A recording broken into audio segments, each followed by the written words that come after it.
Today I'm going to teach you about how to do a lacto-fermentation on milk, raw milk. In particular for making raw milk cheese, but it's also a way for any farmer or cheesemaker or milk consumer of raw milk to check on that milk's quality. Now at our farm here, Pholia Farm Creamery, we used to do our own Petri film plate tests. This is a little incubator from Nelson Jameson. You can buy Petri plates and do very accurate actual counts of certain types of microbes. Coliforms, total plate count, even listeria can be done at the farm. If you're trying to have good control of your milk supply and quality, and you're actually the person collecting the milk from your animals, it's a great way to oversee what you're doing. The lacto-fermentation test I first learned about on a trip to England for an Artisan cheesemaking conference. I visited a farm, several farms actually, I was very fortunate. And there on their counter in the kitchen were a couple of test tubes of milk sitting in a little warm water bath unit. And she explained to me how this was what she did with every batch of milk to check its quality. I'm going to have resources and references for you at the end of this. So to do it at your farm, you can make a simple incubator. You can use whatever you have that will keep the milk at between 72 and 95, 98 degrees.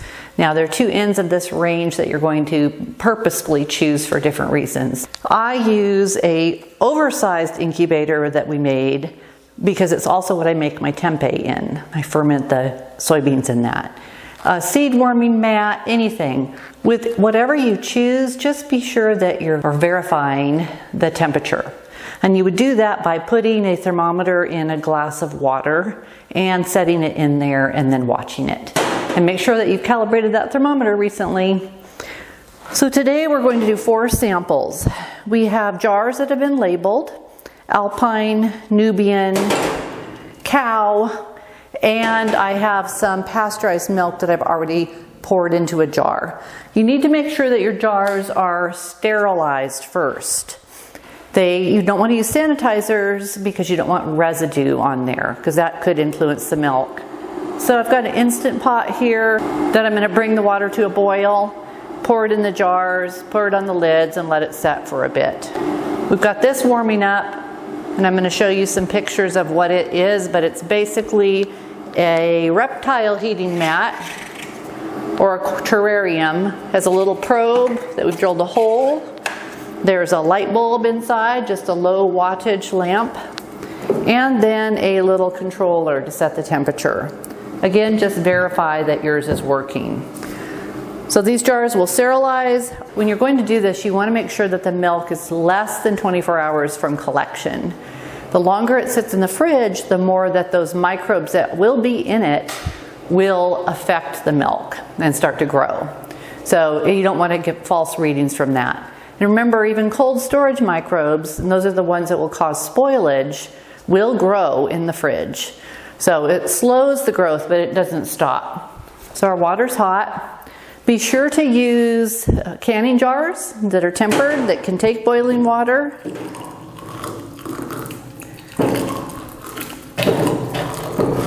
And I'm pouring some on the lids. Gonna let that set. And here I have, it looks mucky because I've used it once, but it's some sanitizer, food grade, and diluted to the strength where you could just dip and then use it. And that's just for storing our milk cans. There's another thing that we can talk about while these are sterilizing. You can use this as a way to check the cleanliness of your milking system, your milking lines in particular, clusters, hoses, that sort of thing. For that, you're going to pump UHT milk, ultra high temperature milk. So not just pasteurized, but actual sterilized milk. And you could boil your own milk and do that, and with some fairly good accuracy. So you're going to pull that through the lines, and you're going to do it after you're done cleaning those lines, cleaning, sanitizing, whatever your normal routine is. So you pull all that milk through there, and it washes past all those little joints and nooks and crannies, and then you lacto-ferment that as a way to check if you have reservoirs of bacteria in your system. It's certainly a lot easier and simpler than buying swabs and then doing plate tests. So it's a place to start. Now, lacto-fermentation, I know you guys know what that is. It's the fermentation of the sugar lactose. There's an image that I'm going to put up that will give you an idea of the great reservoir or pool of microbes that can ferment lactose. And they're not all good. So in this image, you're going to see that some of them are circled. Microbes that are disease causing, in other words, pathogens. So just because the milk ferments in the right amount of time does not mean that's been done by good bacteria. But luckily, this test will give us a pretty darn good idea if they're unwanted bacteria. So I'm going to pour this out, and I've got my little drain there. You probably won't have that at home. And then you want to let these jars cool a little bit. If the milk goes in while they're really hot, of course you could get some heat treatment on your milk. We don't want to falsify that. So I'm making sure I'm very clean in here. There's no dust, no mold spores, no yeast that are going to get into the milk. All right, so let's get our first sample out. This is milk I picked up for a class. And the first one we're going to do is the alpine milk. So we've got our sanitized spoon here. I'm going to stir in the cream and if there's any stratification of those bacterial populations in there. Now, how much milk you use is up to you, but you want to have roughly the same amount, and it's nice to have a little head space in there, and then immediately cap it. Set it aside.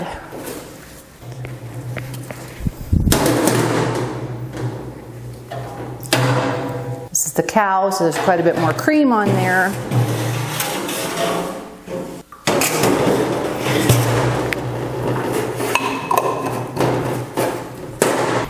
And then one last different kind of goat. This is Nubian milk. Again, all raw, no heat treatment, all fresh. And then let's get out our pasteurized sample. So this sample is not UHT milk.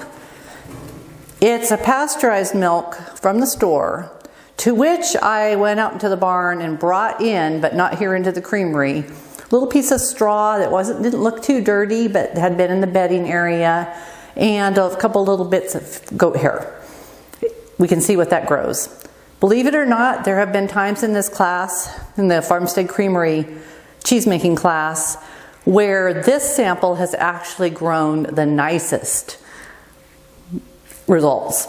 Now, you wouldn't think that's possible, but of course, lactobacillus is on all plants, and that's why we can make fermented vegetables. So this sample is ready to go. This one's ready to go. All we do is open up our incubator, put them down in there, make sure they're all as equal to the electrode. It's been over 24 hours now since these milk samples were put into incubate. I checked them at 24 and there were some changes with some, so we gave them a few more hours. You can go up to 36, just remembering that 24 hours from start to finish is the limit for a cheese making batch, to be within some specs for determining safety and that you've done your process correctly. So we have some pretty interesting results, and I'm going to do some close-ups, so you'll be seeing those too. Now, our contaminated sample, no surprise, shows a very digested curd. There's a great deal of whey in this and a big chunk of floating curd. The floating does tell you that there are gas bubbles in there, likely mostly from coliforms and could also be from yeast. So you'll get a combination of those. Smelling these warm is a good idea because it will give you a good indicator of any organoleptic qualities that might be good for the milk. Sometimes you can get poor things too, such as yeast. Yep, smells a little bit like bread dough, which is good if you're making bread, but not so much for your cheese. This is our sample of raw alpine milk, and it has a small amount of gelling to it. So not quite as thick as yogurt, but fairly close, which is a fairly good result. Has a nice sweet aroma, a little bit like honey. Not bad at all. Now, if I was the cheesemaker using this milk, my next step would be to taste it for qualities that might make for a good raw milk cheese. Now, our Nubian milk initially showed a slight gelling, but by the end of the 36 hours showed some floating curd mass. This does indicate the presence of some contaminants unwanted, such as coliforms and yeast. However, it took them longer than our 24-hour window to grow. Therefore, we're not too worried about that. Something to work on, but you're going to outrun that in that 24-hour period if you're adding culture. If you're trying to make only a wild ferment, these could be a problem. Our raw cow milk has a very faint amount of gelling, almost none, indicating milk that's either too clean or possibly has residues of sanitizers, antibiotic, or other sorts of inhibitors. Now, this is tested milk from an organic dairy, so we're going to hope that's not from antibiotics. All right, let's take a closer look at these. We're going to check the pH, and this meter has been recently calibrated on each of these samples. Let's start with our cow milk, which appears the cleanest and therefore should have the highest pH. In other words, not much acid development.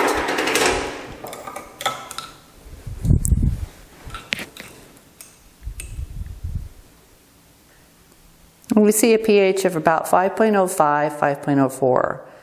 That slight amount of gelling we saw in there, or I saw in there, indicates some acidification, like I mentioned, but not enough to quite get there for a natural ferment. Not too bad though.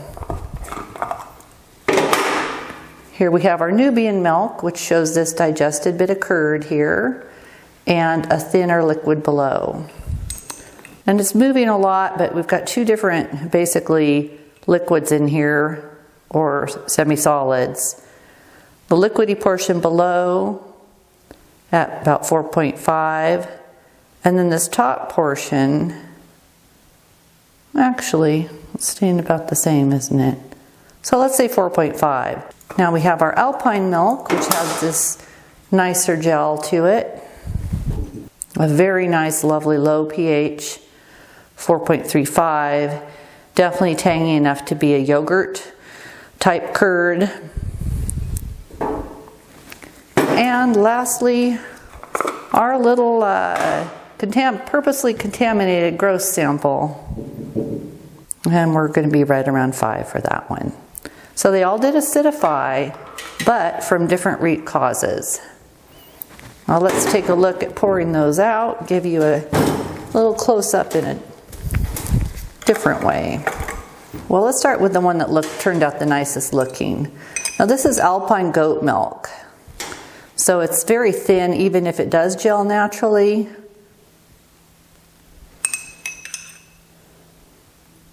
Almost like a drinkable yogurt, maybe even thinner than that. Here's our Nubian milk sample. So we've got this poofy digested curd here, and the thin whey-ish portion there.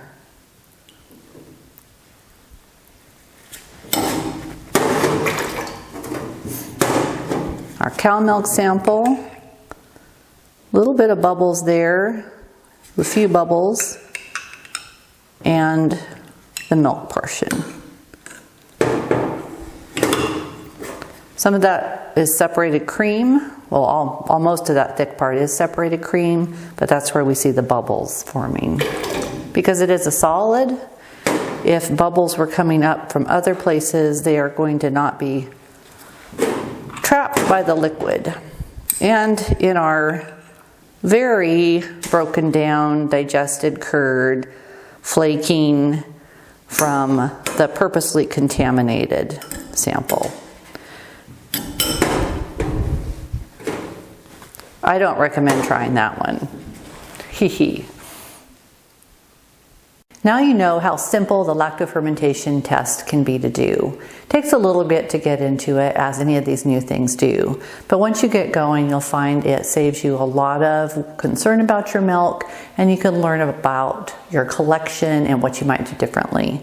If you want to do completely wild dairy fermentation, meaning using only these starter cultures that you might be able to grow, it's essential to know how to do this. This book, The Microbiology of Raw Milk, talks a lot about this test and about a whole bunch of other things that are really cool, about even things like what kind of bedding and what kind of feed can help culture and grow the right kind of flora on the animal's teat. This is a translation that was done from the French and was originally purchased through a crowdsourcing.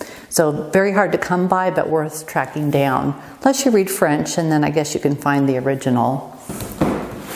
In my book, The Small Scale Dairy, I walk you through this test, as well as other things to do with dairy sanitation and trying to collect really good milk. So hopefully you'll find that of use. Remember to review it if you liked it. And thank you for following me and for staying tuned for more videos.